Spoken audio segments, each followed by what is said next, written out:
মাদ্রাসা আমাদের মঞ্চে উপবিষ্ট হয়েছেন। ওনার মহামূল্যবান বক্তব্য দেওয়ার আগে আমি আপনাদেরকে যে সমস্ত মুরব্বী, যুবক বন্ধু, আমার পার্লামেন্টের মা বোনেরা আপনারা বাইরে আছেন, আপনারা মঞ্চে এসে এবং প্যান্ডেলে এসে মেহরবানি করে জালিসুর রহমানের সামনের নিচে বসে যান। আপনাদেরকে বিনম্রভাবে অনুরোধ করছি, জলসারা আপনারা ব্যয়বহুল জলসা করেছেন, কিন্তু এই জলসার ইজ্জত রক্ষা করা। গামছা দিয়ে সম্বর্ধনা জানাবেন আজকের এই সভার পরিচালনা কমিটির সম্পাদক তৌফিজউদ্দিন ভাই।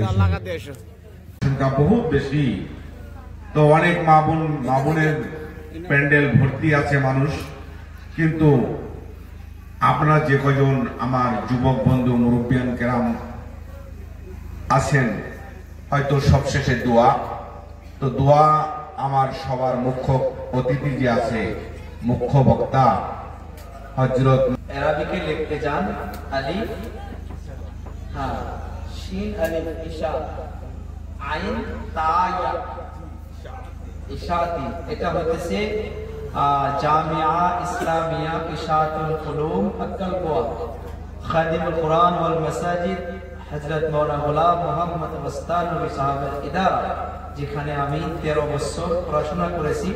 আলহামদুলিল্লাহ, ওনার কথাটা আমার এই জন্য মনে পড়ে গেল। এই গভীর রজনীতে ওনার জন্য খাস দোয়া করবেন। আমি 8 বছর ওনার খেদমতে ছিলাম। ওনাকে ওযু করানো, পা ধোয়ানো, গাড়িতে তোলা, তো দিলটা ফেটে যায়। এখন এক সপ্তাহে 3 দিন করে ডায়ালিসিস হইতে লাগে ওনাকে। সপ্তাহের মাধ্যমে 3 দিন ডায়ালিসিস, আবার কষ্ট পায়। উম্মতের জন্য বহুত বড় একটা আমানত। এত নরম দিল মানুষ, এত মহাব্বতের মানুষ।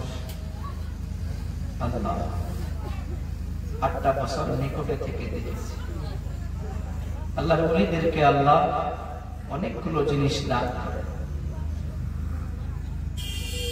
মানুষ আসতো, কত খারাপ ধরনের মানুষ আসতো, আরে বেটা আনে দে, আনে।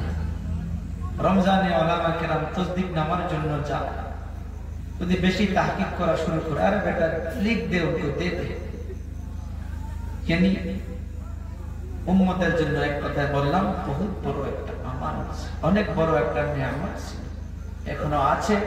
আল্লাহ যেন ওনাকে সুস্থ রাখে। এখনো যদি মনে পড়ছে 15 দিনে 20 দিনে ফোন করবে, আর যখনই ফোন করে এই জাস্ট কথা বললো, রাখলো, 2 মিনিট পর আবার ফোন, 2 মিনিট পর আবার, মোবাইল তো লগে নাই, ইন্টারকম থেকে ফোন কর, 2 মিনিট পর আবার ফোন कर। अरे बेटा कहाँ है?